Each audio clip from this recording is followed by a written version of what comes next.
Pledge allegiance to the flag of the United States of America and to the republic for which it stands, one nation, under God, indivisible, with liberty and justice for all.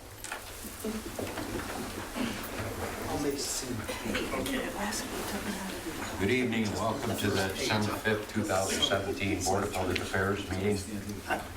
And first on the agenda is approved minutes for the November 21st, 2017. We've all been presented with that. If there's any additions or corrections. I saw nothing change. Second. Karen, Yes. Bill, Yes. Vic, Yes. Tom, Yes. Jim. Yes. Next is a hearing of public concerns. And I believe Chief Siders has a presentation. Good evening. Good evening. Hi. Mr. Maynard asked me to come down tonight and to share with you some news that I shared last night at the Bryan City Council meeting. And it has to do with our ISO rating, or the Public Protection Classification that we receive from ISO. The Insurance Services Office, that is ISO, they come around and grade fire departments every so often. It used to be about every 15 years, and they're now down to around 5 to 7 years. And what they do is they look at three areas. They look at emergency communications, the fire department, and the water supply. And by looking at that, they determine our effectiveness to respond to structure fires within our jurisdiction. The slide that you see before you there breaks it down as to how much weight is put in each area. Emergency communications, which is our 911 system here in the city of Bryan, is 10% of the total score. The fire department itself is 50% of the score, and the water supply is 40% of the score. What they do is they look at different areas within each one of those three, and they come up with a raw score. And then what they do is they throw in a divergence factor which levels the playing field, and it comes up with these classifications that you see before you. A score of 90 or more is a Class 1 fire department. You can't get any better than that. All the way down through a Class 10 fire department, which is basically no fire protection at all. You have a fire department, but it's basically on paper. So that's how the grading is based. So what they do is they add all the points up, they throw in the divergence factor, and they give us that score. In 1981, the city of Bryan was a Class 5, it was an ISO Class 5. In 1984, we moved to a Class 4. We had some improvements in not only the water system here in the city, but through the fire department and with the communications. In 1988, we saw a big increase. We actually went to a Class 3 fire department, and we've stayed there ever since.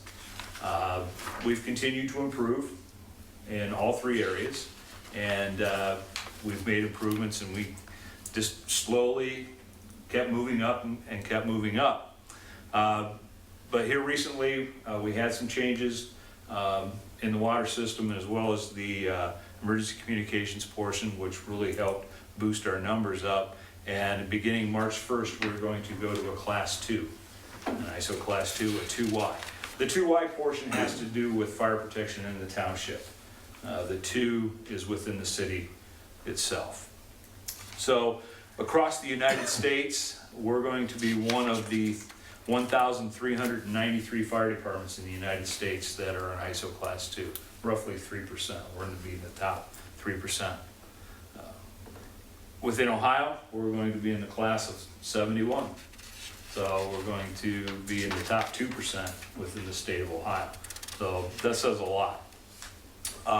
Obviously, this can't happen without the collaborative effort that we have with the Bryan Municipal Utilities. Obviously, the water system falls under your purview, and you folks have done an excellent job at updating the hydrants and the water system over the years, and we thank you for that.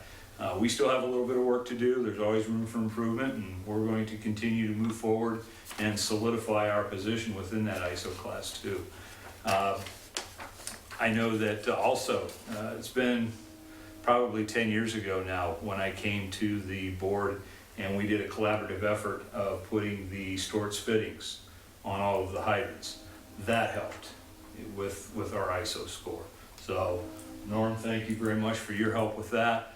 All of your department heads help us out. You know, we have collaborative efforts with the communications because of the internet. All of our mapping and CAD systems all fall into that. So that all plays a big part. Obviously, the electrical portion plays a big part because we gotta have electricity to make everything work. So to each one of your department heads, we really appreciate your help in letting us get this and helping us obtain this Class 2 ISO rating. So with that, that's my announcement for the evening. And yes, sir. So for the customers that are out there, what's the benefit to their insurance rates? Because that's what they want to hear. That's what they want to hear.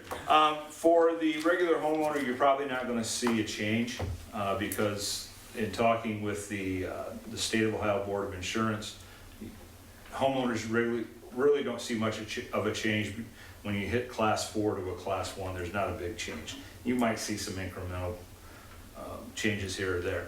The big people that are going to see the biggest change is probably going to be the business and industry. They're going to see a bigger savings on their insurance because of the change from a Class 3 to a Class 2. But again, that's up to the insurance companies because not all insurance companies use the ISO rating at the same weight. Everybody puts it in their formula somewhere, and it depends on how much weight they put into it as to how much savings you're going to see. So For the mayor, though, it's another tool in the box. That's right. yeah, economic exactly, development. exactly, Say, hey, we've got a fire department that has a, rating 2. right. And our folks do a heck of a job in keeping our ratings as low as we can. So, and of course the citizens by the smoke alarms and fire prevention activities that each of us do at home to keep ourselves safe from fire. If we can reduce the structure fires in the city, hey, we can get to a Class 1 pretty easy. But that's not going to happen. So, and we can't sprinkle every building. It would be nice if we could, but that's not going to happen either. So, Chief, one of the other things I noticed in the report that the board might be interested in is they do a lot of fire flow tests. Take a look at what they believe the fire flow needs are based on the structures in that area, perhaps, and what they were. So, we're going to be talking about a couple of projects in the budget tonight that are replacing old 4-inch mains. And so that should help us in some of those kinds of areas, but they also specifically noted on there the number of fire hydrants that were connected to 4-inch lines in Right. the city still. yeah, so they look at everything. When they come through, they get with Norm's folks and they comb the records pretty tough as far as, how many inspections you do, how many fire flows we do. They look at the buildings that we have within the city and they determine what our fire flow needs to be for particular buildings or for an area. And then they look at the water supply. Do we have that kind of fire flow here to be able to put out these fires in the event that they would catch on fire? So by making those improvements next year, once those improvements are made, we can send that information off to ISO. They'll take a look at it, they'll plug it into the formula, and again, that's going to solidify our position within that Class 2. So, Thank you. And Chief, I had one question. In the years since '88, I'm sure ISO went through many changes and tightened up the restrictions, so it was a uphill battle to even get to this 2 rating, wasn't it? it was a battle. I mean, we're always trying to improve, and you always take little baby steps, and it takes a while to get there. So some of the improvements that ISO made, though, is they started to look at the equipment that we carry on the fire trucks. ISO was notoriously back when we had the steamer. That's when ISO got started. And there was some things that was required on the list for a fire engine that nobody's had for 100 years, but it was still required to be there. And we still have them. We still have those pieces of equipment, but nobody used them. So they finally came into about 2000, they made a big change with what was required to be carried on the fire apparatus. And that helped us out quite a bit. And then in 2012, they made a change to the rural areas, the 2Y.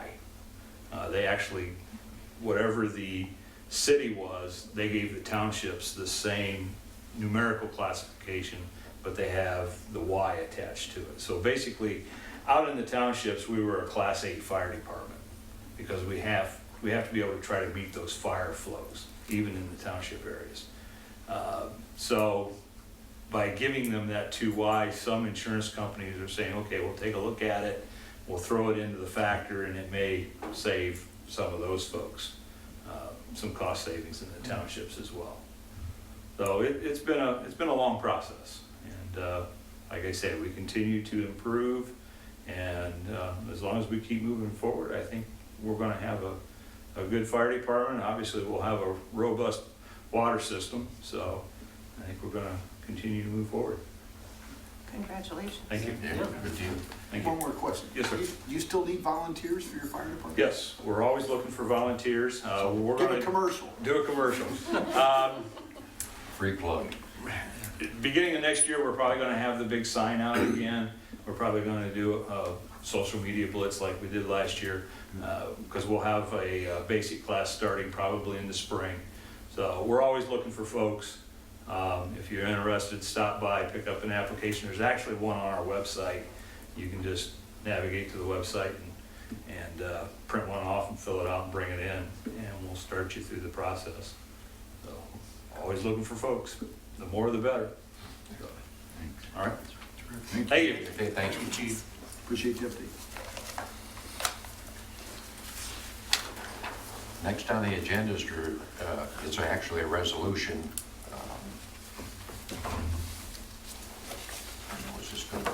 This is going to be a request to award the bid for the 217 substation breaker improvement. Would you please number and read, Laura? Resolution number 37, 2017, authorizing the Director of Utilities to execute an agreement with Alstrom Grid LLC for the 2017 substation breaker improvements equipment. And the board may recall that we requested authorization to solicit bids on these substation breakers and relays collectively rather than spreading those out over a number of years. And when we compared the bids that we got to what was in the 2015 study, we saved a bit of money. If I remember, Al, I think something of the order of maybe $50,000 or something like that. It was a little bit of money anyway over the different pieces of equipment. Came in about where they thought that we would as far as the engineer's estimate, putting them out for bids collectively.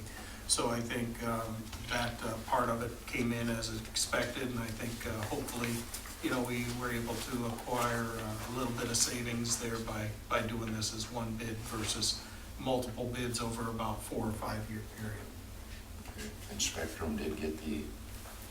Spectrum has the letter in there for you, but Alstom Grid is the selected vendor there. And this includes replacing the OCBs with the SF6 breakers? Yeah, That is correct. 69 kV SS OCBs will be replaced, minus the Daggett substation that we're rebuilding. Right.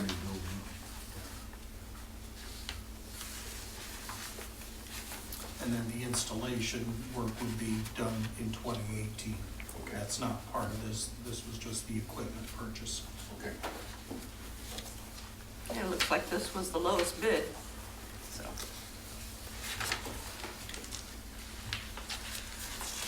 Any questions? Discussion?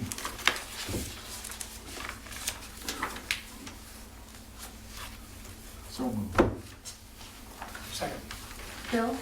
Yes. Tom? Yes. Dick? Yes. Karen? Yes. Jim? Yes.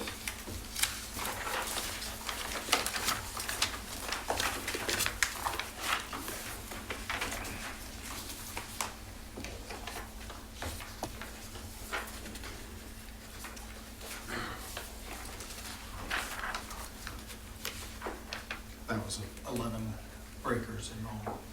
11.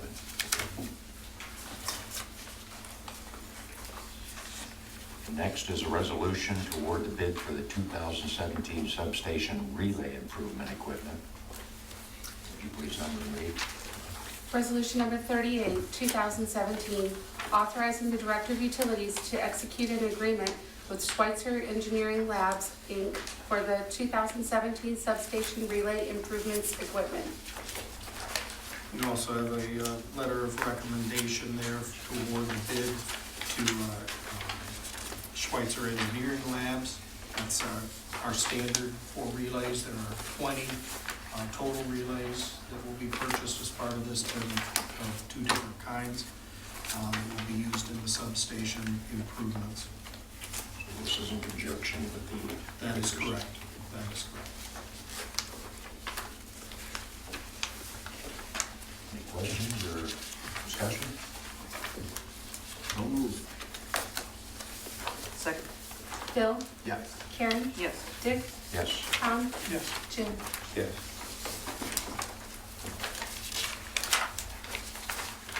That was an easy one, being the only bidder.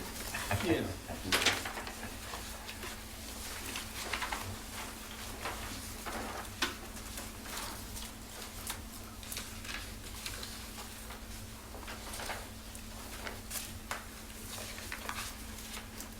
The next is a resolution, a request to renew the Convergence Care contract.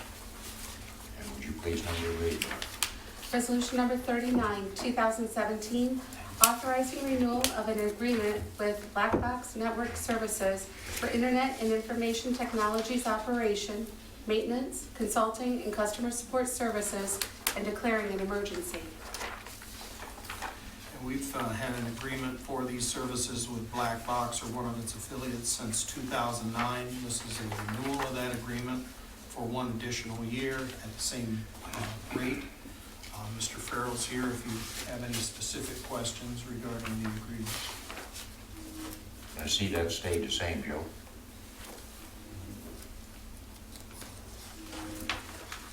That's our annual for contract agreement with them.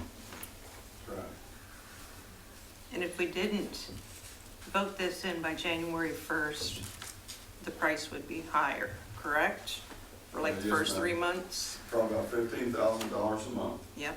So we have to pay. Well, we want to get this in then before January 1st, for sure. Right.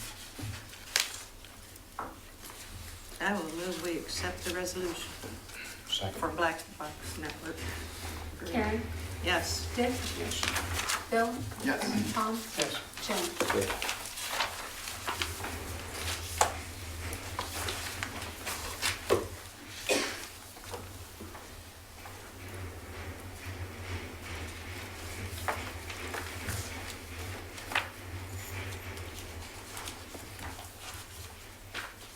I did read through that again, Joe, just to let you know.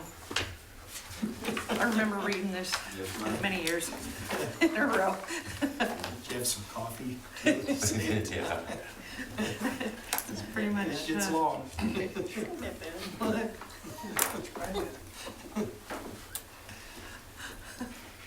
Next on the agenda is a request to authorize an hourly wage contribution for the city arborist services. Would you please number and read, Laura? Resolution number 40, 2017, authorizing a contribution toward the hourly pay rate of Court Gosha, Park Maintenance 1, for services rendered and repealing any portion of prior resolutions inconsistent therewith. We're bringing this for the board's consideration for a couple of reasons. As you know, reliability is an important part of what we do with the electric system. And for us to get the maximum reliability, we really believe we need to get the distribution system on about a 4-year clearance cycle. And we've got a lot of work that needs to be done to get us there over the next 4 years, which is going to take a little bit of time, not only in preparing the bid specifications, reviewing those, recommending award, but then also ensuring the work is being done according to contract. with whoever the successful bidder is, we would anticipate soliciting bids from tree trimming or line clearance companies for this work. So we talked it over with Al and Adam as far as what the time limitations are that they would have to do some of that work. We also had a discussion with Ben Dominic and Court Gosha, because Court, as the city arborist, of course, administers those clearance contracts or trimming contracts for non-utilities projects in city, street, right-of-ways, parks, those types of areas. And he's got great background, of course, with trees and proper clearance and requirements there. He's got a good way as far as communication with citizens about tree problems.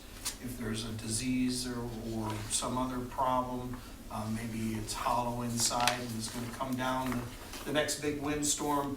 If we can clear some of those trees by being proactive and talking with citizens, rather than waiting for those things to occur, where it may fall on someone's house, take out power lines, may damage someone's car, those kinds of things, as well as taking more of a overall or holistic approach to vegetation management and tree planting and management in the community. We think it could benefit all of our citizens. And so what we tried to do was estimate the number of hours that we believe Court would have to spend doing this. Initially, we think that'll be about 15% of his time. And so we tried to take a look at putting together a contribution toward his current wage that would reflect that time being spent working for utility-related work. Now, this could also include when we're doing water main projects or anything underground as well, where we have to do tree removal also. So it's not just electric, but we would anticipate most of that work would be electric work. And I know we've talked about it in committee and we've been kicking it around, and the amount of money that we will contribute per hour is worth it to me, because it'll free you up and get us back on our 4-year rotation per quadrant. Adam's usually out in the field. Right, but it'll free you up. Right, it'll Let- free us then both up. Kurt, Yeah. he can coordinate all that, with our tree trimming, and Definitely. so I think it's a great idea. It's a good way to keep eyes on our crews that we have working in our town also. Correct. And keep them, making sure they're doing what they need to be doing. Right. And the work is sort of flexible according to Court's schedule as well, so we can work around his busier times and not having as actively engaged in doing this work during those times, so that he's still performing the duties that he would typically provide for the non-utilities divisions of the city. So as the arborist, then, so 85% of his time is then gonna be devoted to the city side. That's correct. Will that 15% be monitors from year to year, so if it changes one way or the other? Yes. If it takes more time, we can adjust? Yeah, we discussed that. That's a great question, Tom. This was our best guesstimate on it, based on the scope of services that we initially saw there. But we did agree that we would get together at the end of next year and see what the time was and whether it was an overestimation or an underestimation. Is the city arborist under the Parks and Rec Department as far as the budget's concerned? Yes. Okay. They're all right in giving up 15% of his time? Yes. Yeah, we We'll see spoke, how that goes, yeah. yeah, we spoke with them as You well. don't have as- more than 100%. Right, that's right. You're not gonna get 115%. That's right. That's right, but the possibility would exist, of course, that they could take some of those dollars and get some additional part-time help as well to supplement the work that Court might be doing Which we otherwise. do in the summer. Right. Yeah. Correct.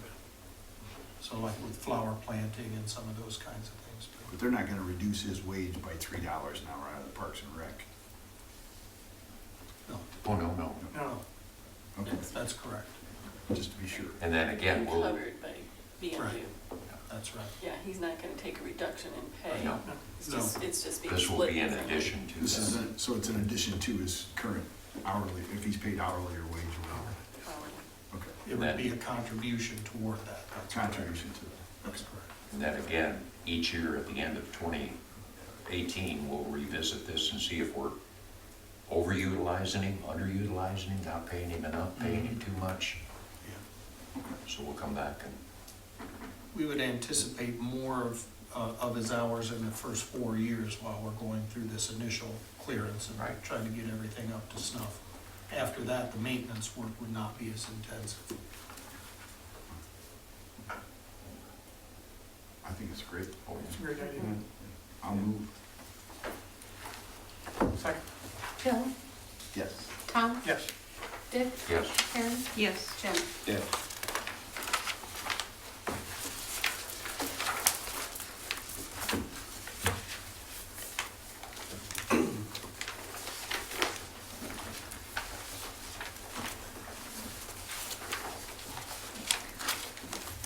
Next on the agenda will be a presentation of the draft of the 2018 DMU budget.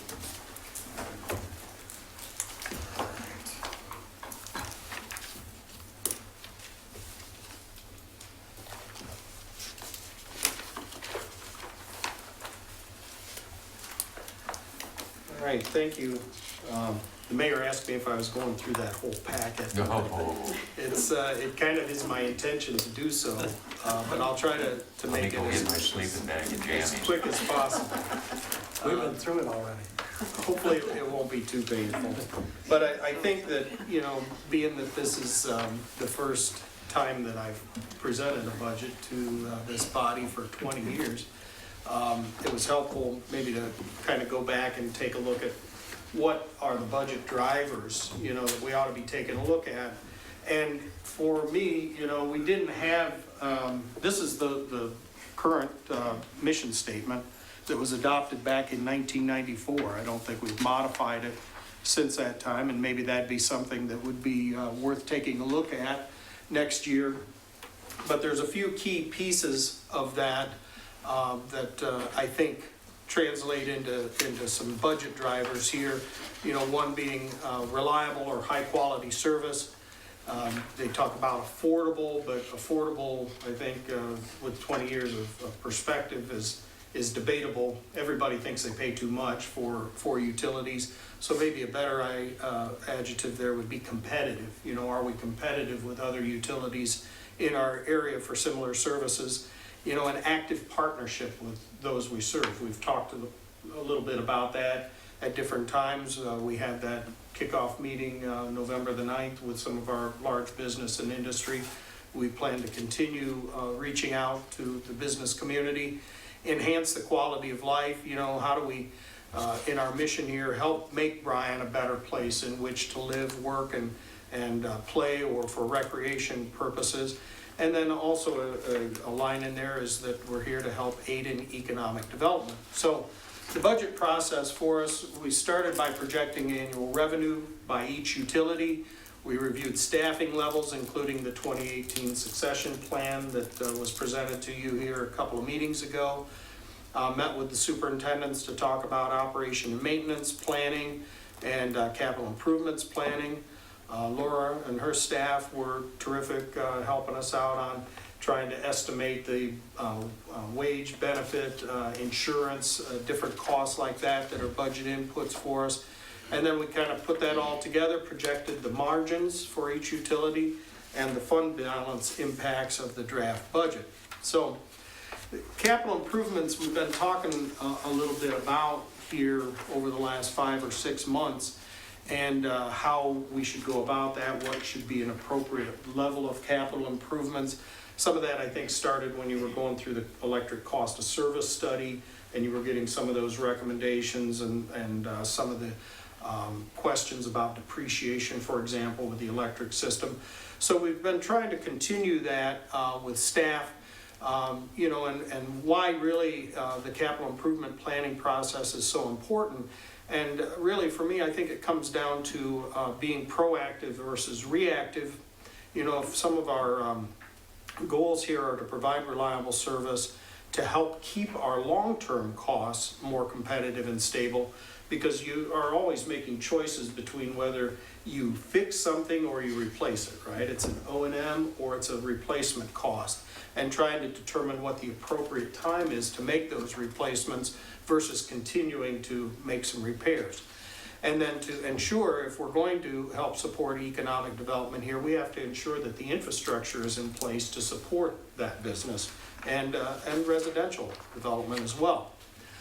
So, why look at proactive operations? Obviously, we can schedule those service interruptions, notify customers in advance. That helps us minimize the outage time and the number of impacted customers. We can complete that work on straight time or scheduled overtime during the day or during more favorable weather. It doesn't create an emergency for us.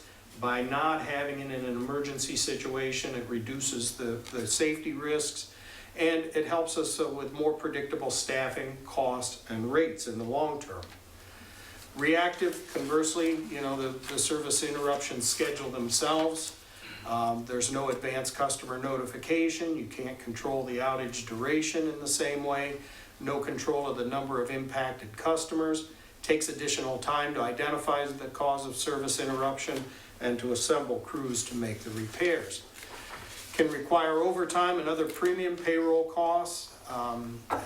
Anyone that works here can tell you that those interruptions occur often at night or on weekends, holidays, during unfavorable weather, if they schedule themselves. Those can create emergency conditions that increase safety risks and make it more volatile when you're trying to predict staffing, costs, and rates. So proactive operations provide fewer negative service and financial impacts. And to provide reliable service at competitive rates in the long term, we must be proactive. We can't run to failure and meet our needs. So we have to develop long-term capital plans and budgets, and then identify the financial resources necessary to implement those plans. So I started the conversation here with how do we determine what an appropriate level of capital improvements funding is. And there's a couple of different guidelines that you can use. The one is depreciation expense, which you have heard a little bit about with Utility Financial Solutions. The other is taking a look at the annual system asset replacement requirements. And what we mean by that is the staff put together a list for each of the utilities of the major system components. So for example, with the electric transmission and distribution system, they looked at the substation equipment, vehicles, street lights, security lights, transformers, meters, poles, all of those major components. And then we took a look at how many of each of those different components we have. We estimate the service life of those components, calculate the number that need to be replaced annually based on that service life, estimate the replacement cost for those, and then using that information, calculate the annual replacements budget. So, for example, we've got 4,123 wooden poles in our system, and assuming a 40-year average expected pole life, the simple division there means we need to replace on average about 103 poles every year. The average pole replacement cost, and of course this is everything from 35-foot poles to transmission poles, the average cost there's $3,041, including material, labor, and equipment. So if you do, again, the simple multiplication, $313,400 per year is approximately what we ought to be spending on wooden pole replacements annually. But we did that for each one of these components, and I think you got in your packets spreadsheets with the list of all of these components to show the work that the staff has done on trying to identify those costs and how many of these system components on an annual basis should be replaced. Now, what we, at the end of the year, up in the clerk treasurer's office, the capital improvements are recorded into an asset log by utility. So they take the information we give them and they put it in there, and there's a depreciated life based on standards. And so we record it at what the original cost is or what it costs to do the project, and then you have the estimated service life or depreciation, and then every year it does that same sort of a calculation to tell us what the depreciation expense is. Now, if we have accurately recorded all of the costs associated with putting that asset in place, then these two numbers should be very, very close, because the methodology is not really that much different. But what we have a history of here is improvements that we do ourselves. We don't send down to the clerk treasurer's office the cost of labor and the cost of equipment and engineering and on-site inspection, project inspection. So when they record the value of the asset that we send them, it's undervalued. So even if you're assuming the same estimated service life, the annual depreciation expense is going to be less than what we've calculated here for the replacement costs, if that makes sense. So that's why you see the difference there, about $500,000 between those two numbers. They're accurately recording what we send down to them. We're just not providing all of the information. Now, if we have a contractor come in and do that work and we get a bill for all of that, then that does get recorded. So part of it is accurate. Part of it we've got some room to improve on. So we as a staff have talked about how we get better information to the clerk's office so that they can more accurately record that asset value, which is also useful for insurance purposes and a number of other things. You know, when we're taking a look, for example, we talked a bit about credit ratings when we were looking at developing this minimum cash fund balance or reserve policy. And one of the things that rating agencies take a look at is what your system value is and whether it's increasing, decreasing, or maintaining. And if it's decreasing, if you're not investing at least what your depreciation is every year, your system value is declining, and Moody's and other rating agencies take a look at that and say you're deferring maintenance, which equals greater rate increases in the future. You're just punting the problem to the future. So that's why it's important for us to take a look at this, because what we do is very capital intensive. So that's the reason. So you've got the detail there, but the numbers for the electric, for example, there, substations, transmission and distribution, power plant and all glaze. Now in that case, it's harder to take a look at, well, what's the replacement cost of one of the Westinghouse 191 combustion turbines? Because if we had a big problem with it, we probably wouldn't replace it, okay? So in that case, we did take a look at depreciation expense and use that in the calculation here. But it's more difficult to take a look at the asset replacement value there. If you used what the asset replacement value was, instead of being about $500,000, that would be about $1.6 million a year.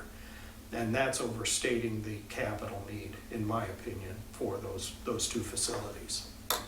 If you recall, in the electric cost of service and rate study, they recommended $2 million a year for the electric fund. And you know, it's not that far off. So that shows we're in the ballpark there. But again, we need to review our methodology as far as the information that we report to the clerk treasurer's office. On the electric utility budget, I thought it was worth talking a little bit about power supply arrangements, because it's such a big part of our budget. It's by far the largest single line item that we have in the utilities. The emphasis over the last, for the most part, decade has been on creating a more diverse, environmentally friendly power supply portfolio.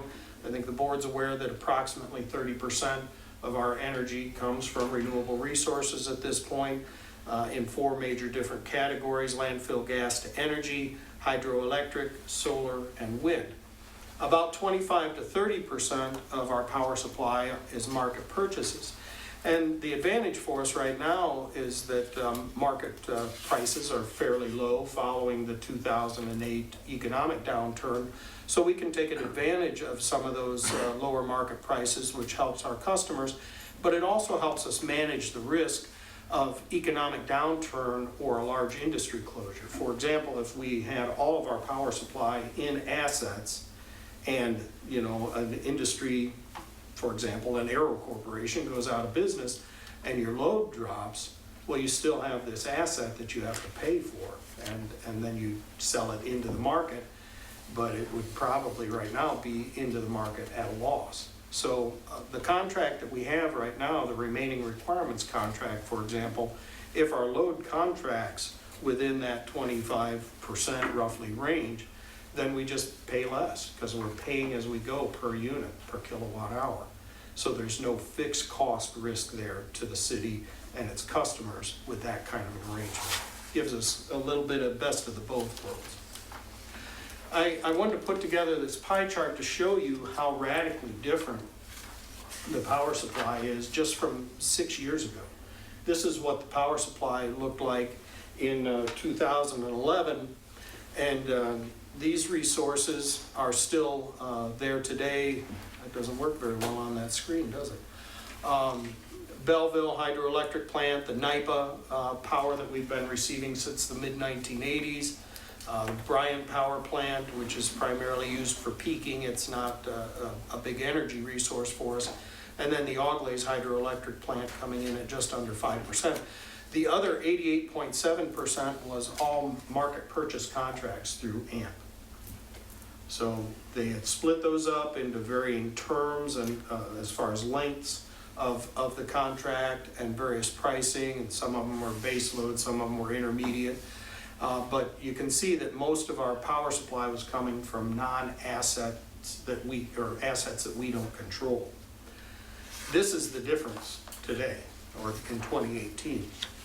You'll see here that we've got a diversity of resources. I mean, you've got Prairie State Energy Campus, which is a coal-fired generating station, AMP Fremont Energy Center, natural gas, hydroelectric, some market purchases here, hydro, wind, and solar there.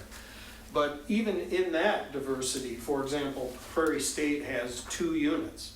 So it's not that one unit goes down at Prairie State and you lose 28% of your power. Many of these, Greenup has 3 units, Meldal has 3 units. These AMP hydro projects, between them is about 10 units. So you can see the diversity there, where if we have a problem with one of these units, that it's not going to materially impact our power supply at this point in ways that would not be there had we not diversified it, not only by fuel or prime mover, but also by the number of units that are available and generating for us. But a pretty significant difference in just 6 years period. So some of the advantages of that, of course, is that it has reduced our power supply cost volatility. It's a more environmentally friendly resource mix, which helps us reduce if there's a carbon tax that's adopted, carbon cap and trade or other environmental compliance costs. We're going to be less impacted by that than the average utility here in the Midwest. These are, for the most part, new assets that have long lives, so they will help stabilize our costs into the foreseeable future. And perhaps the biggest thing here is that the transition from that 2011 resource mix to the one we have today has been accomplished without significant changes in the power supply cost. As we demonstrate here in this graph, you can see back in 2006 we were at about $61.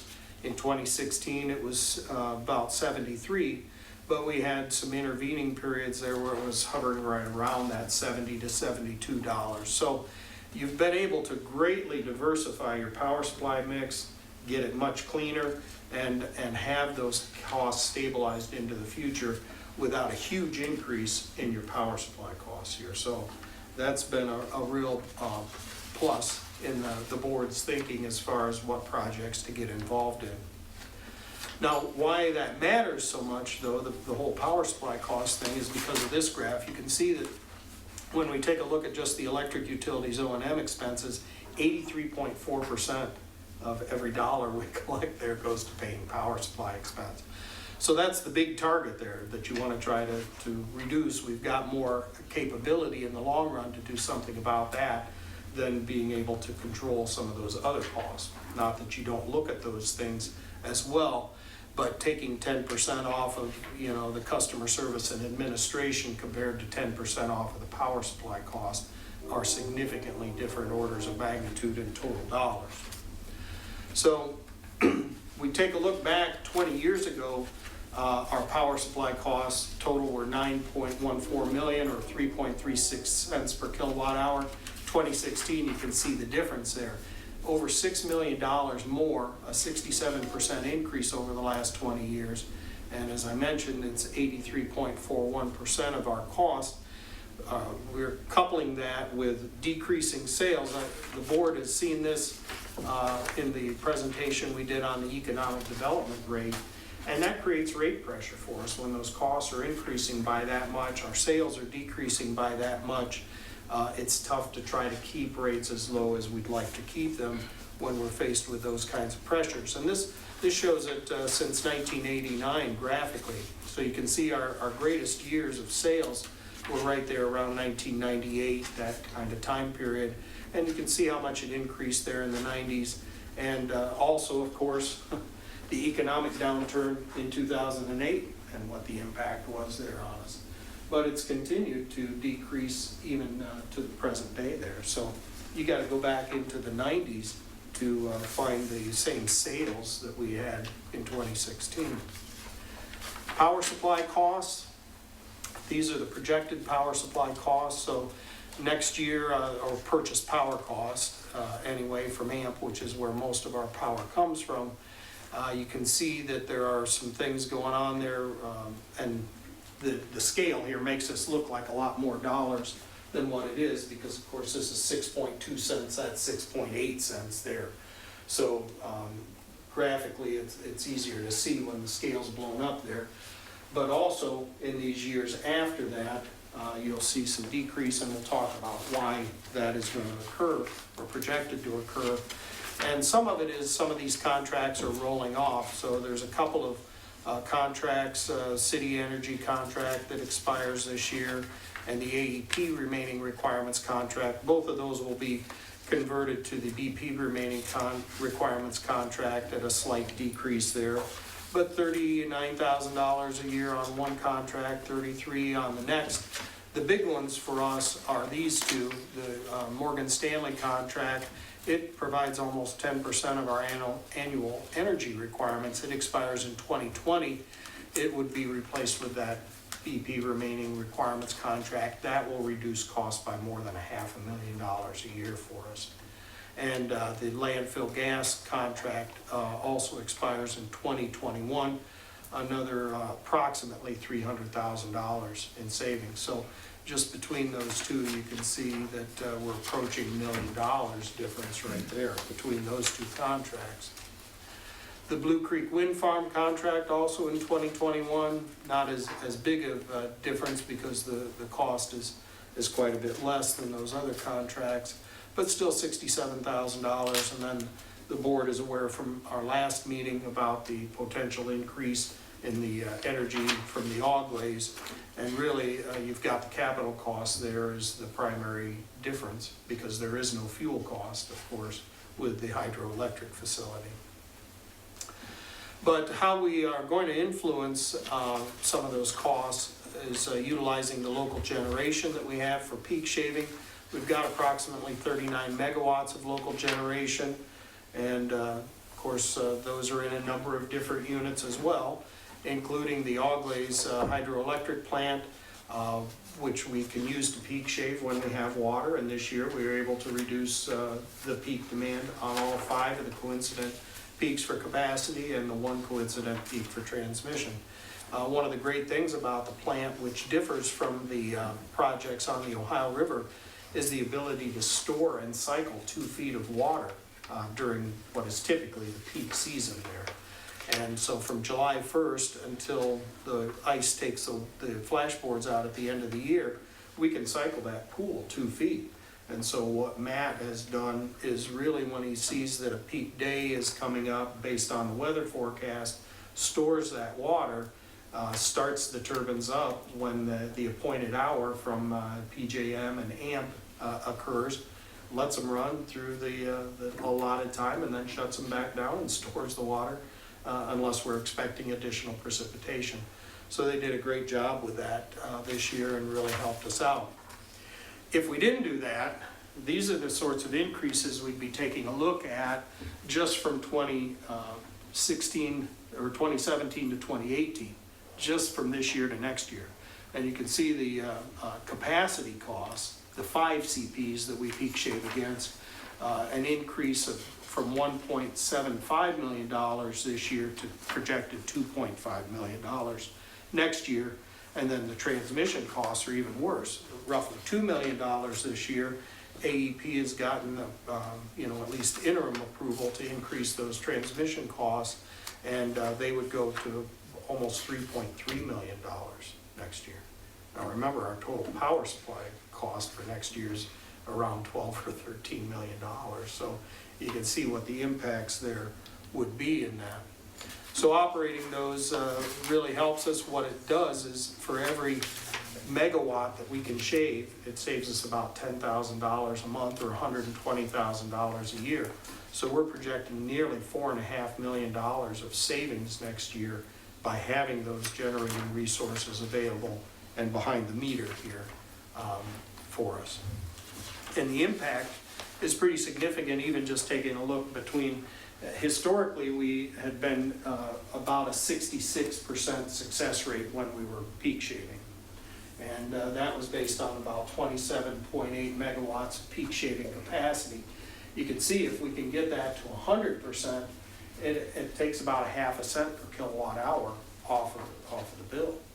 And when you're talking about 200 million kilowatt hours a year, that is not a small change for our community.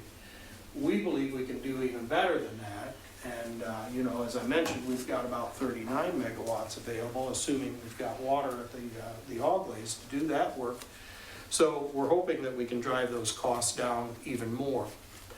So we've talked a little bit about installing emissions controls to allow the Nordberg diesel to be used for peak shaving. We'll be talking about that in the budget tonight. Utilize the Auglaize when water's available. The water plant did a great job for us this year with peak reduction efforts. Wastewater plant and other city facilities as well. We did voluntary customer peak reduction last year. We've had some businesses that would be interested in doing it on a required basis. And so we're going to see what we can do to try to put a program together that in exchange for taking that load off of the system, we could share some of the savings back with those customers that are able to do that, because it benefits all of our customers when they do that. As far as the budget itself, we projected revenues based on the Utility Financial Solutions Cost of Service and Rate Study that the board saw a few months ago. As UFS did, we did not project any increase in kilowatt hour sales. The board may recall that the 3-year rate plan that was presented is overall revenue neutral. There's some movement within the various customer classes, but the board adopted step 1 of that 3-year plan in August. We're going to be taking a look at the financial performance using those rates, and based on that, we will be bringing a recommendation to you probably around August or September next year as far as what the next steps might be. Projected purchase power costs about $62, which you saw on the bar chart before. When we throw in the local costs there with the power plant Auglaize and the solar field, it's about $66. And then if we back out losses and free service, the average cost per kilowatt hour sold is about $71. And the new electric rates include $70. So we should be right in the ballpark of what's included in the rates. The other expenses were based on actual 2016 and projected 2017 expenses. And we included both in here, both the budget and what we're projecting for your information.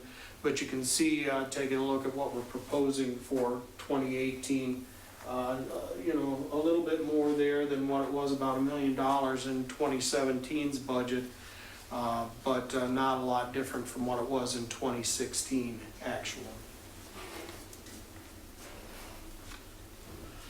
Then on the expense side, we're projecting lower expenses primarily in the purchase power expense. And a big difference there, they've got a couple of those contracts rolling off. We had greater success with our peak shaving this year.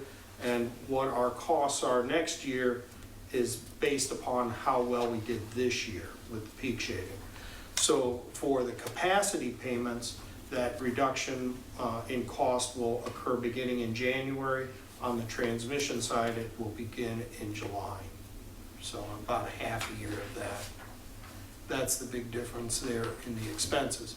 So when we take a look at the projected operating results, the revenues minus the expenses, we're projecting a net income of a little over $1.1 million. That we would then recommend being transferred into the electric capital reserve fund that you created at your last meeting to be able to fund capital improvements. Just as a point of reference, the electric fund balance today is approximately $9.3 million following the transfer of the $4.5 million, which was approved by City Council last night. So we talked a little bit about the creation of the capital or minimum cash reserve policy and the capital reserve fund and the transfer of that $4.5 million. So moving forward in the electric, the capital improvements will be charged to that capital reserve fund next year. And again, after paying O&M expenses and debt service, we don't currently have any debt service, then remaining cash would be transferred to that fund. If there's any future bond or loan proceeds, they would be deposited in that fund as well to be able to pay for those capital improvements.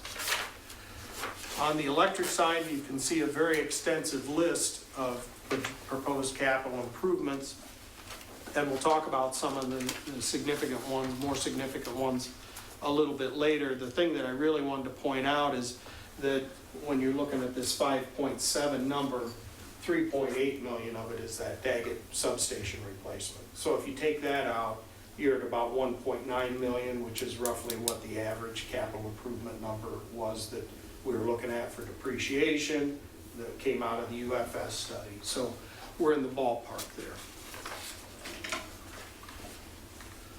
So when we take a look at the capital reserve fund, we're starting with $4.5 million. We're expecting that transfer at the end of the year or beginning of the following year of a little over $1.1 million.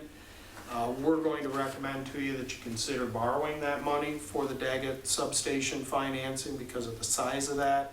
So between those two, you'd be having an income of about $4.9 million, but expenses of $5.7 million, including the Daggett substation, which we don't anticipate will be all spent next year either. That project will probably take us, my guess is 18 to 24 months to complete from start to finish. So it'll probably go into 2019 and potentially, depending upon when we got started, into some part of 2020. So that spend would occur over a longer period of time.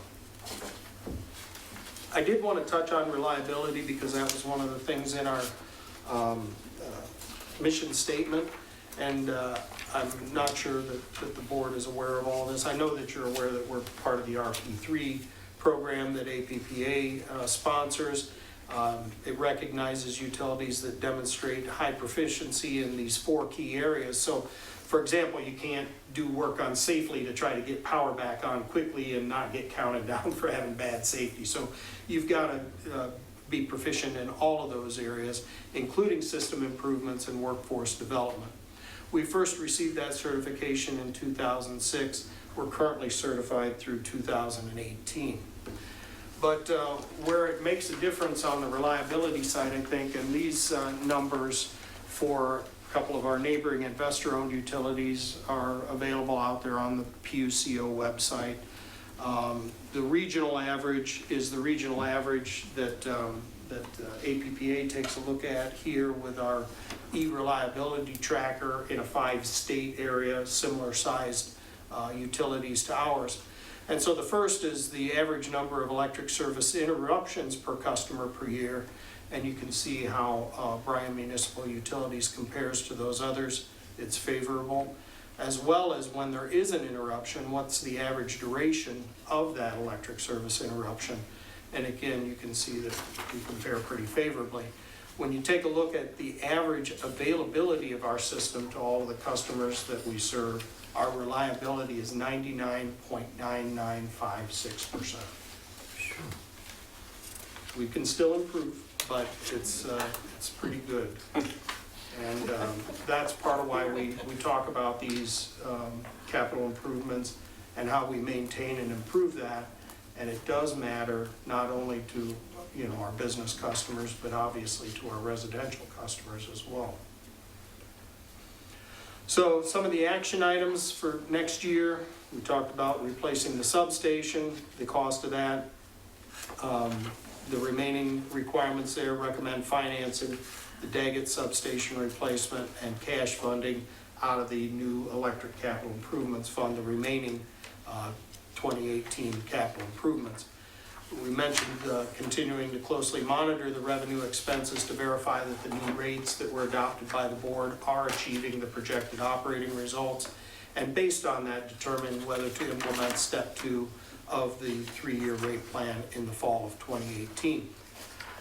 Some of the other things that we'd like to accomplish, maybe that aren't necessarily distinct budget lines, is continuing to help local business. This goes to working, you know, having that active partnership with those that we serve, meeting with local business and industry, looking at things like improvement of load factor and power factor to help them reduce their average costs there, energy efficiency opportunities.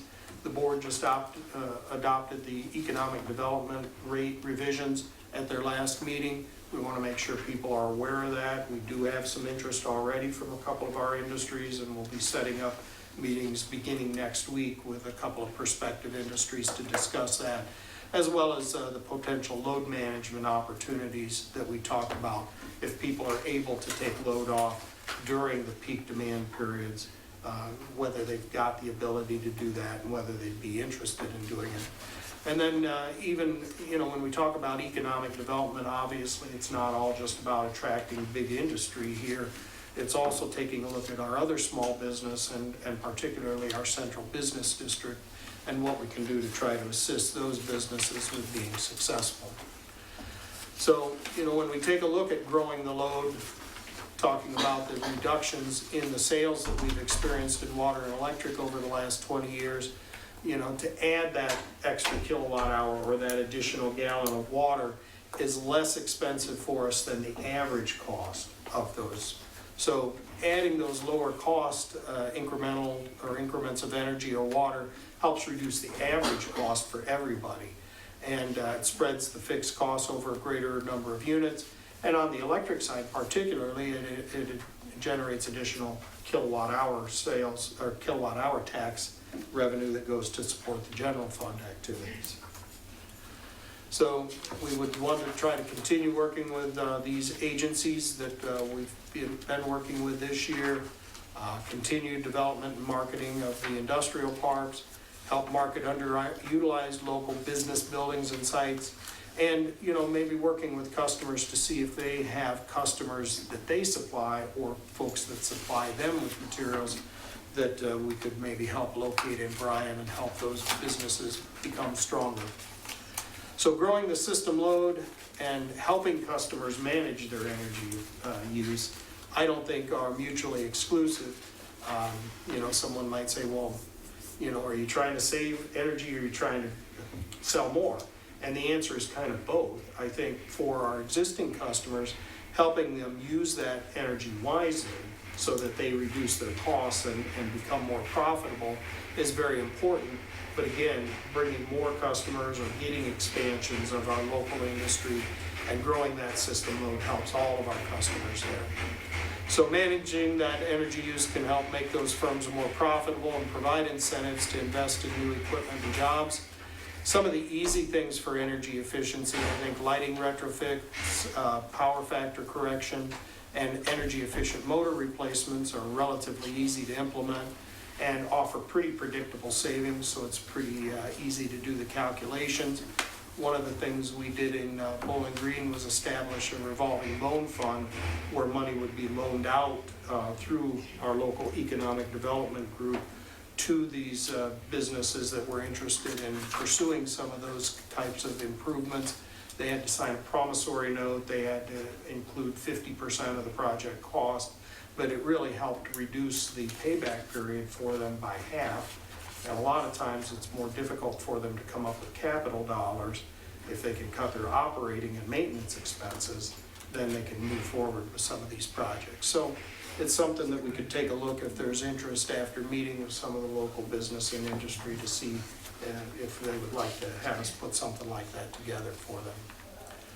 Onto the water utility, that graph, as with the electric, shows a decline. The difference is that the peak for the water sales was all the way back in, I think, 1975. That was our highest water sales year, and it's been decreasing ever since. And in particular here, you can see the decreases even in the last couple of years on the sales side. This is it numerically or in tabular form. On average, over the last 20 years, our water sales have decreased on average about 32%. And unlike the electric, it's fallen on the residential and it's fallen on commercial and industrial. With electric, we've seen growth in residential and small commercial. Industrial was where the decrease had occurred. The board may recall that a 5-year water rate plan was adopted in 2015. We are in what will be the 3rd year of that. It becomes effective December 20th, later this month. And the 2018 revenues are based on that rate adjustment taking effect this month. We again projected no increase in sales as far as gallons to customers, and our other expenses were based on projected 2017 and actual 2016. So when we take a look at the revenues, you know, it looks a little skewed down there in the total column, but that is, again, is because we're taking a look at recommending to you, or we're going to recommend to you that you consider borrowing some of the money to meet the capital improvement requirements next year. You're not generating sufficient money with the rates that you have to fund your capital improvement program. After you pay your O&M expenses, you'll have about $70,000. And, you know, it just won't go very far. So your choices are that you don't do the capital improvements and move that out another year, or you draw down your fund balance by roughly $500,000, or you look at borrowing that money. So the expense side, when you take a look at what was budgeted last year, you know, it's a little bit less that we're proposing this year. Projected's coming in a bit less, but that doesn't include the payment on some of the capital projects, for example, including the hydro excavator. That'll make a difference there in those expenses. So when we did the same calculations with the water system, what we came up with between distribution and supply and treatment was a little over $1 million. When we look at the depreciation expense, $250,000 roughly. So again, you can see that disparity. A lot of the water main replacement work that we've done here over the last 30 years has been done by our staff. And again, we didn't properly report and record that when we sent those numbers down to the clerk treasurer's office. So you see a pretty wide disparity there. These are the proposed water capital improvements, much shorter list than the electric, but you'll notice that 2 of the major projects that we're talking about are water main replacement projects. We've got a band replacement in there, and outside of that, the big dollars there are in those water main replacements. So when you take a look at the projected capital or operating results here, including the loan, you're showing a net income of $626,000, capital expenditures of $722,000. So it's still a negative projected change in the fund balance. You've got about $1.9 million in there now. Can you withstand that? Sure. You know, that I wouldn't have as big of an issue with as if you were talking about drawing that down $500,000 or $600,000. It's taken a long time to get that water fund balance where it's at, and I don't think you want to take a big step back there with it. In the same way that we took a look at the pole replacement calculations, this is a similar calculation for water mains. And we've got about 70 miles of mains, and if we assume a 100-year service life, which is pretty liberal, I think, I would think most folks would look at 75 years instead. But if you do the simple math there, with a 100-year service life, we need to replace 0.7 miles or 3,700 feet of water mains annually. Based on our assumed cost here of $140 per linear foot, that's approximately $500,000 a year you need just to fund your water main replacements. And we'll take a look at refining that $140 number based on project bids if the board authorizes moving forward with those water main projects. So some of the action items, we want to take a look at the revenue requirements. When the study was done, I think that we were projecting about $500,000 a year in the rate plan for capital improvements. We're obviously not seeing that. I think we're going to take a look at that and see if that's due to, as you saw, their decreasing sales over the last couple of years that look pretty significant on the water side, and whether or not we need to modify that rate plan to start turning that tide. What we'd really like to get is sufficient revenue on an annual basis to fund those every year kind of capital improvements, okay? But in the meantime, the water fund has some loan programs that are available that are not available to the electric or to the telecommunications utilities that make it more favorable to take a look at that. One of those is the Ohio Water Development Authority. We can apply for that loan at any time next year, and you know, we have to fill out some paperwork for it. The interest rate's 2.59% right now. And we can wait until we get bids in on the project to apply for it. So it's pretty quick, and as a result, you pay a little bit more interest than you would through either the Ohio Public Works Commission or the Water Supply Revolving Loan Account. Ohio Public Works Commission has a lot of availability of very low or interest-free loans for up to 30 years for projects that are approved. They do some grant work too, and the city engineer often takes advantage of those for street improvements, leveraging some of our water main improvements as the match to try to acquire some of those. But that's a competitive process. Not everybody that applies gets one. But you can get the OPWC loans pretty easy, but you've got to meet the timetable for it, which means we've got to apply by September 1st, which means we would have needed to know what our projects were and have the plans and specifications done by September 1st for 2018 awards. So we didn't meet the deadline for that, and the Water Supply Revolving Loan Account has a March deadline.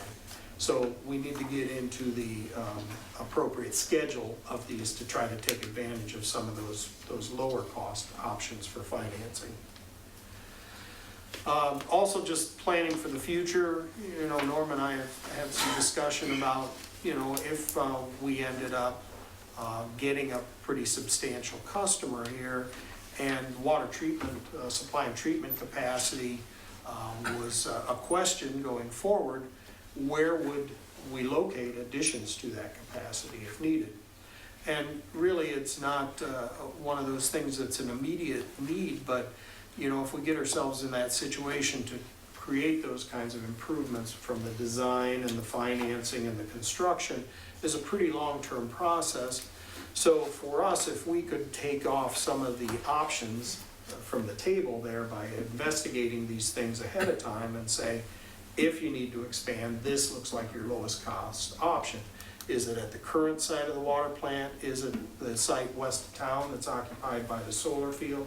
If it's out there, how do we get the water back into the system? How do we connect that up to the system hydraulically so that it provides the pressure and flow throughout the system, because our current water distribution system has grown up around the location of the water plant, which is substantially unchanged since the water utility was created in 1892. So we've built these large diameter mains emanating from that source of supply, whether it was at the current water plant or down in the power plant where those pumps used to be. And so we've got to take a look at those and the water tower locations and all of that as part of it. So it makes sense, I think, to look ahead there and say, if we were gonna do this, where would you do it? And then maybe how would you supply that need based on current technology? Because today, you know, there are low pressure reverse osmosis and microfiltration options that would make softening affordable for us to do and not dramatically increase staffing either. They can be largely unattended, just like our current water processes are. Those were not available to us in ready cost and technology 10 or 15 years ago in the United States. So, you know, if we're taking a look at increasing the supply, can we also take a look at providing higher quality water for local business and residents? So we would recommend we take a look at those options maybe next year. On the telecommunications or communications end, we put together just graphically the number of cable customers. You can see here we had a peak in 2006 of about 2,500. We're down to about 1,500 currently on the cable television front. Internet has shown some growth. And even though we saw some reduction in 2016, we've seen our highest number here in 2017 of internet customers. And then the fiber optic customers that we have, not a lot of them, but that has continued to grow as time has passed as well. We took a look at the revenues for next year. We've been averaging about a 5% decrease in number of cable television customers annually for some time. So we projected that in there. We did not do a rate adjustment on cable rates, the board may recall, in 2017. And so based on that and the projected expenses, we're not going to generate enough revenue to break even. On the revenue side, you can see how that's impacting it there with the decrease in projected from 2017 to next year. We did a little bit better perhaps than what we had thought when we put the budget together. But you can take a look back to the year before when it was 2.6 million, and that's about $300,000 less that we're projecting next year. That's not insignificant on a $2 million, roughly $2 million a year business. On the expense side, we've got some increases in programming costs, and you know, we're going to be talking about some of that in the retransmission agreement arena. That alone, the proposed increases are something on the order of about $5.73 per subscriber per month increase, just to carry the channels that folks that have an antenna can get for free. That's how this business has changed over the last 5 or 10 years. And those folks are exerting a lot of pressure. Some of them are nationally owned or their affiliates are national organizations. And so we're not the only ones that are feeling that pressure. But that's tough to try to keep your costs down when you're seeing those kinds of increases in the programming cost, and then we're not trying to do something at least on an annual basis to try to offset some of those costs with some rate adjustments. When we look at the capital improvements, we've got some similarity there. The order of magnitude is quite a bit smaller to the other utilities, but the depreciation expense is about $120,000 in 2016. Based on the capital replacement plan, that number ought to be about twice that amount, $224,000. Again, we need to review the capital improvement cost methodology to ensure we're getting accurate asset value records on the asset log. These are the projected capital improvements for the communications area. And the thing that I want to note here is that these first 4 items are upgrades that will allow us to increase internet speeds next year from the current up to 8 to, for residential, up to 30. So $117,000 of that $151,000 capital improvement budget is designed to significantly improve customer service in the internet area for us. So when we take a look at the projected operating results, though, as I mentioned, our revenues are decreasing, expenses compared to the 2017 budget up a little bit there, including some of the increases in those retransmission fees. So that would create a projected negative margin of about $250,000. You add the capital improvements in there, and we're at about $404,000 change in the fund balance if you do not adopt some sort of rate adjustments to offset some of that decrease. And that's what the fund balance in the communication fund was as of November 30th. So you can see dropping that by $400,000, a pretty significant amount there. So action items, recommendations on that: adjust rates to generate sufficient revenue to meet the O&M and capital improvement expenses. Look at increasing those internet speeds. We suspect if we're able to improve the internet service and keep our cable rates competitive, that maybe we'll get some of those cable subscribers back. We don't doubt that some of the folks that have left us for cable television left because they were not satisfied with the internet service that we're providing. If we're able to get to 30 megabits for residential speeds, up to 100 on business, we believe we'll get some of those folks back. Over the long term, we need to develop a plan to rebuild that fiber optic network that was installed beginning in 1998. If you're taking a look at the service life of fiber optic cable, probably in the 25 to 30 year range, so we're approaching 20 years next year for some of that plant. The future focus, we believe, is on being the infrastructure provider, not as much on whether we're the content provider or not. But I did want to mention that, I was quoted in one of the local media providers as saying that the handwriting is on the wall for our cable system, and I don't believe that's the case. I think that there are a lot of folks that are still very interested in our cable system. I think that there are things we could do to make the programming better than what it is and make it something unique from other alternatives that they have available. They've already got it even with programming like this tonight that they can't get on any of the alternatives. I believe that the cable still has a very good future here. But I think in the long run, when you take a look at where the industry's going, more people are taking a look at streaming services and a la carte type services.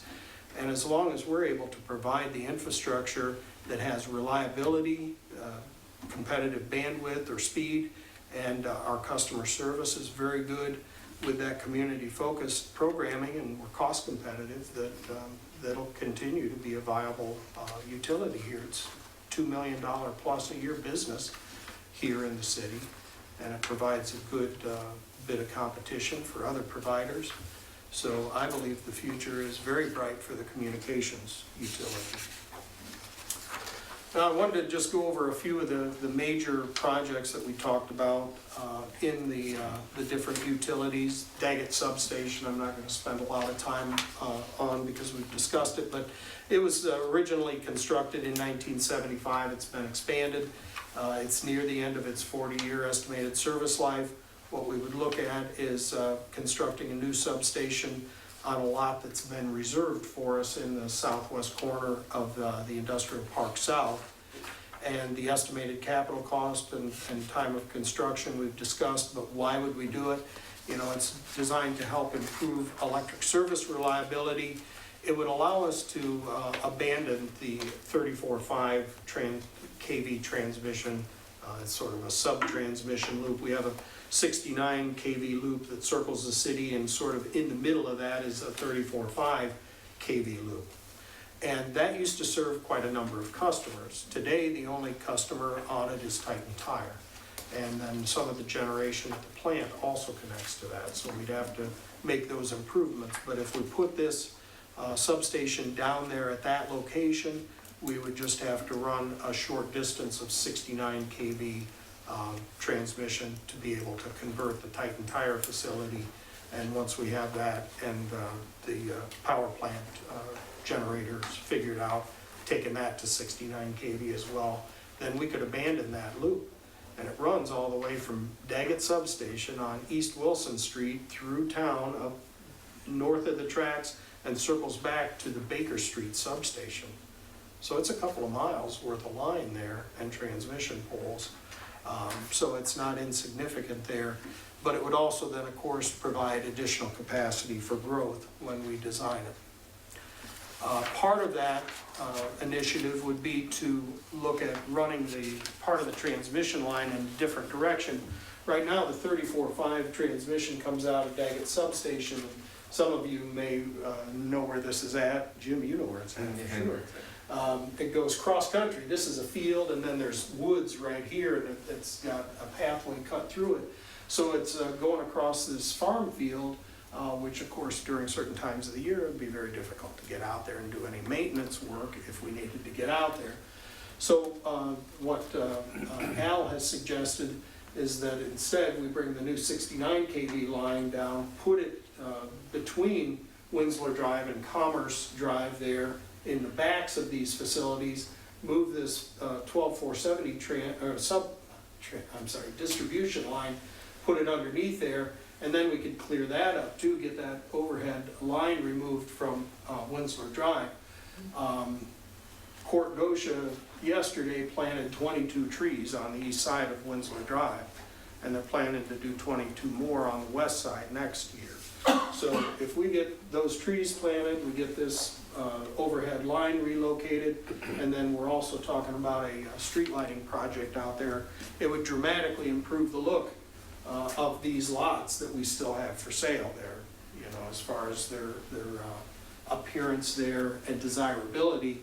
If you're going to spend a couple of $1 million or $10 million building a facility out there in our industrial park.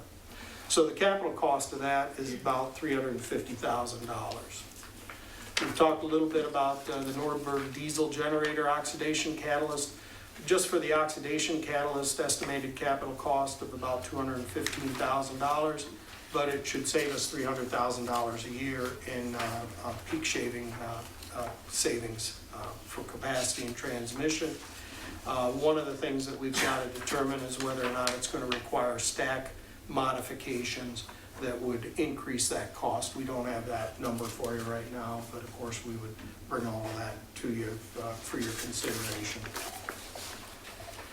The board just approved awarding the contract for equipment for the breakers and relay replacement project.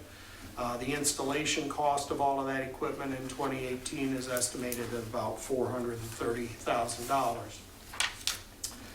On downtown, we talked a little bit about that, and one of the things, if you take a look at the West Butler Street 200 block of West Butler, you can see these street lights that I'm guessing date to the 1940s, and the overhead line connecting those street lights.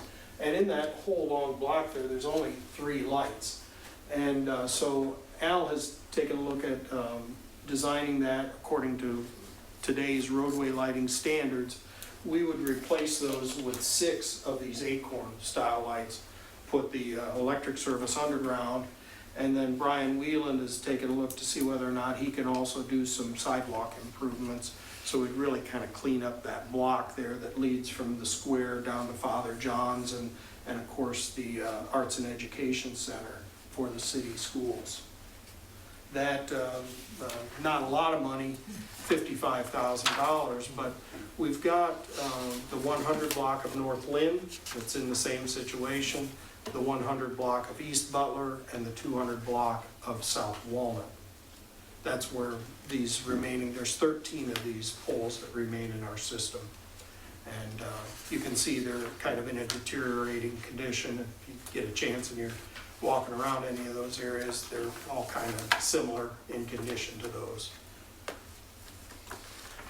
Mentioned the street lighting project out in the Industrial Park South. We look at installing 11 LED street lights out there with underground service to them. We're looking at a black powder coated aluminum pole. We use these in our industrial parks when I was down in the city of Hamilton, and they're a very nice looking fixture and pole for that type of a business park or industrial park. But we also talked about coupling that with that overhead electric line distribution, feeder relocation, and the tree plantings to make a distinctive difference in the look of that area next year.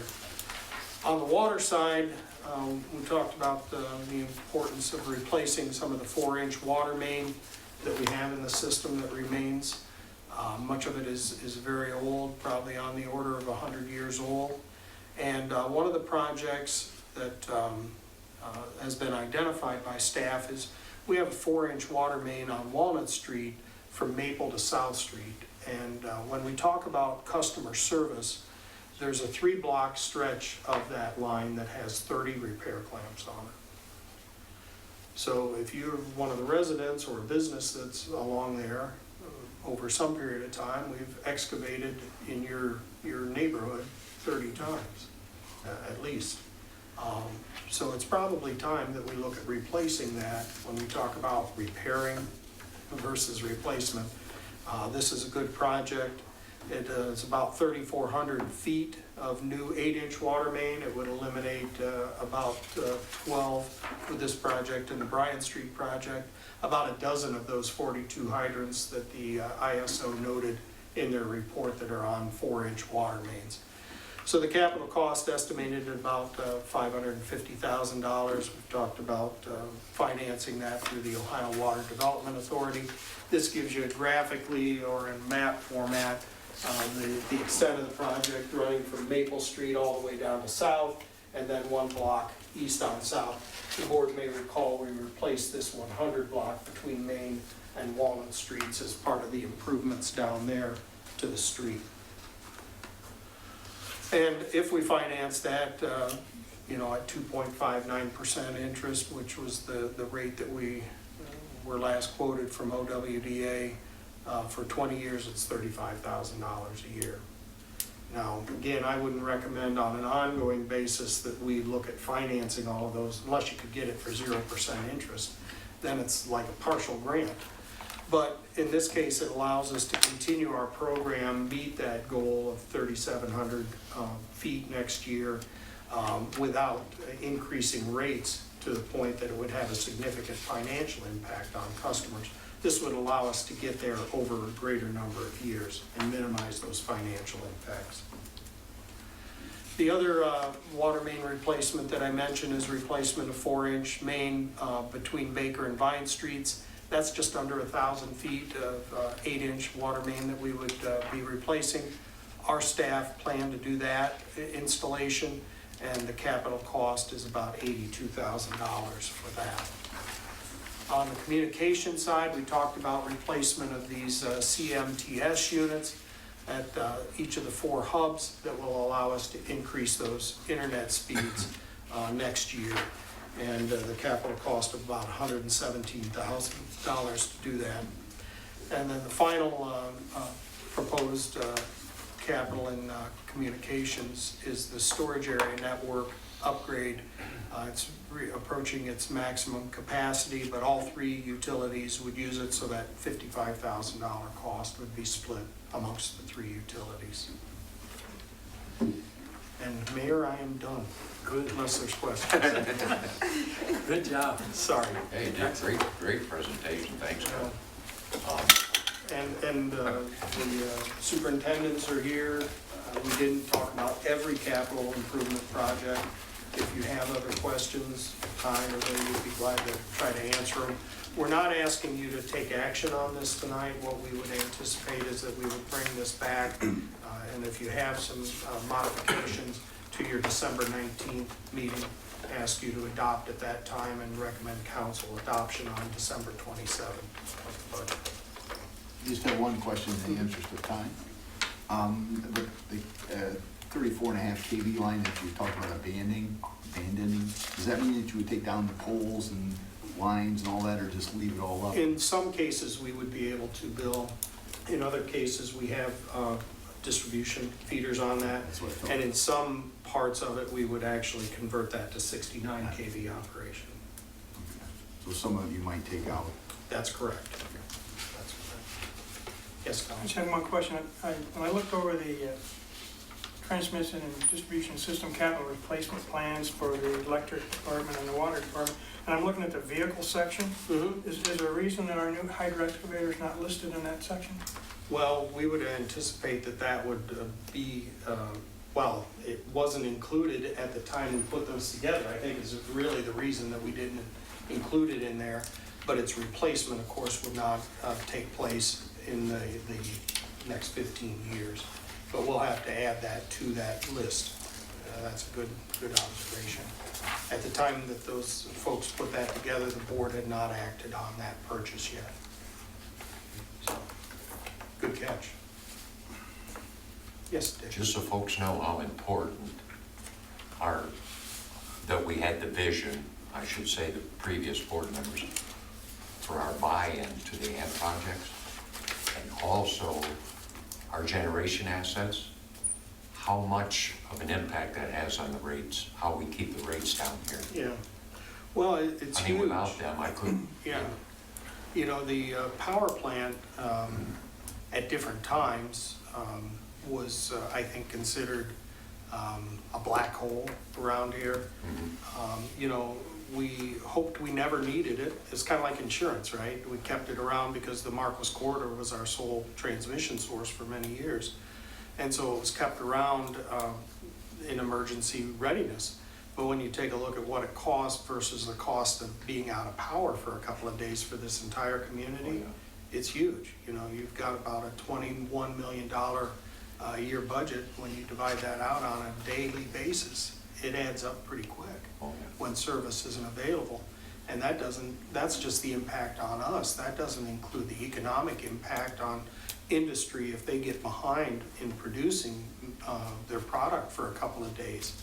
Many of them are just-in-time delivery. They make them as they sell them. Right. Basically, don't have large warehousing.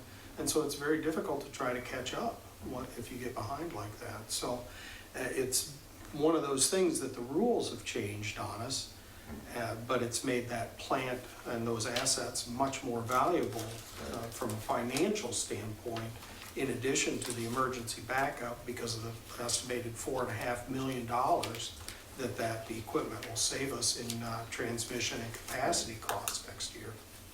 And we think we can do better the year after.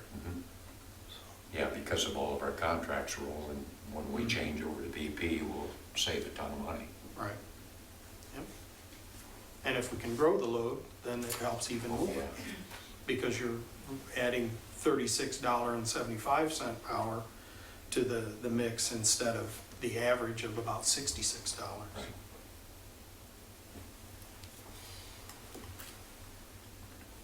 Any Other questions? Comments? Great job. Okay, Thanks, thank Kevin. you. That's great.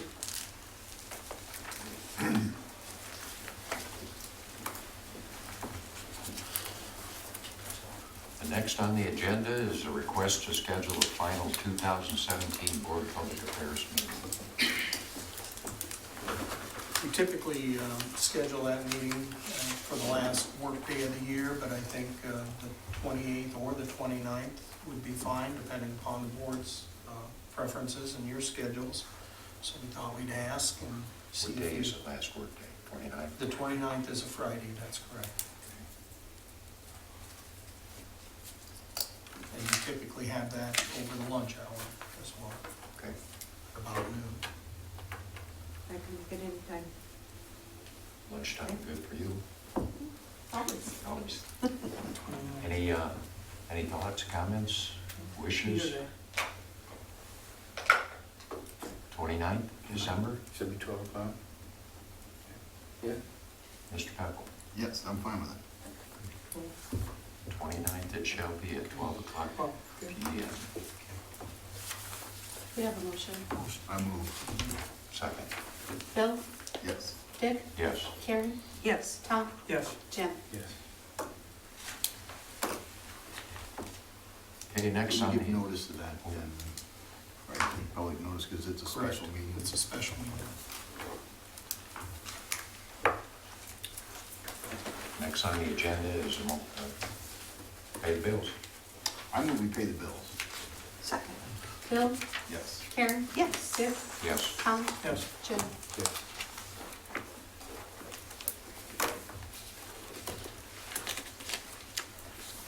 Next on the agenda is comments from BPA and staff. Mr. Salisbury. Believe it or not, I don't have anything. I'm good. Mr. Sprung. I'm also good. I wore everybody down. Karen. Well, I wanted to say, I was happy to see the bids come in the way they did and think about all the money that we did save in doing it this way. Good job. And in reflection on the budget information, which was the second time I heard it, it looks like we are really turning a corner here and investing in ourselves. And we won't have things to worry about in the future when it comes to operations and maintenance and the capital improvements, and it looks like we've got a good plan going ahead. So, And it goes again to the proactive stance that we've taken, Kevin's. good lead, yes. Yes. Good lead. Exactly. Excellent. So, All I have is, I'd like to thank everyone who donated to the Good Neighbor Fund. Our balance, we've received $7,245 in donations, and some folks have needed to utilize some of that, so, but it's a lot better than it was 2 months ago. Yeah. I told Sylvia it was about 1,000 times better than it Yeah. was 2 months ago. And thanks, Sylvia, It's amazing. for your lead in that and pushing that. Well, thank you to Appreciate all your hard support work. in that, and also to the city employees for helping to help take on that challenge. We had to rough them up a little bit, but they gave. Yeah, they did. And our community, and also a special thank you out to CWU, the Church Women United Thrift Shop, who donated $1,500. Wow. I think they were in today's paper as presenting the check to NOCAC on behalf of the Bryan Neighbors Fund, so Yeah. that's for $1,500. It's very nice. Very nice. Keep it coming, folks. Yes. Thanks again, Sylvia. Yeah. Nothing further. I just have one more thing. I'd like to congratulate Brent Albert from the power plant and JJ Roop, which is one of our linemen. They were recipients of the AMP Ohio Annual Hard Hat Safety Awards. So that was great. I'm so safety. That's my big deal. I've always been, and I just appreciate everybody being safe. I mean, it shows. With that, that's all I have. Kevin? I have nothing further. Mayor? Yeah, we heard Kevin's presentation at the Budget Committee, and it was a different angle than he did tonight. It's about as long, but he was. But I think you're in good hands of what I see tonight, and it really brings it in, and I want to commend him for an excellent job. Thank you. Presenting this budget. That was Yeah. easy to follow. Now, probably the next meeting, you I get thank the you for actual, sitting through it twice. you get the actual figures of what it's gonna be at the end. And Yeah. that's what we look at, but a good job doing that. Some things, council has a regular last meeting December 18th at 7 o'clock, and then on the 27th at 11 o'clock, they've set their special year-end meeting to adopt a budget, hire a city attorney, and act on any other business at that time. So they'll be doing that. And also on the council seat with Carrie moving up to the mayor's position, her position is open. So as it was announced last night, they are taking applications or interests for the position and resumes mailed to our P.O. Box 190. And if you're interested, by December 26th, and in council, the new council will review the candidates and name somebody to fill that position. So they're in the process of doing that.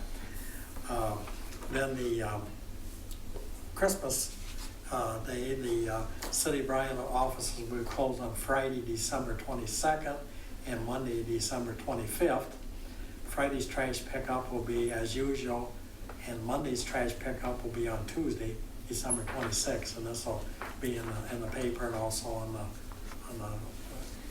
television, so we can get that. And then the City of Bryan offices will be closed Monday, January 1st for New Year's Eve, and Bryan City Council then will meet their first meeting of the year on Tuesday, January 2nd, as you probably will too. Hours will be at 7 o'clock at night. So that's kind of what's going on with that. So other than that, I guess that's it at this point. Thanks, Mayor. Rhonda? No, sir. Laura? No, sir. Department heads? HR? Sylvia? Press? Max, you don't have anything to You say? wore me out today. Did you get all that budget stuff? Oh, I realized that. Okay, good. Well, with that, the next on the agenda is we need to go into executive discussion to discuss compensation of a public employee. So we'll take a short recess, and if I may excuse everyone but Jackie, Kevin, and the board.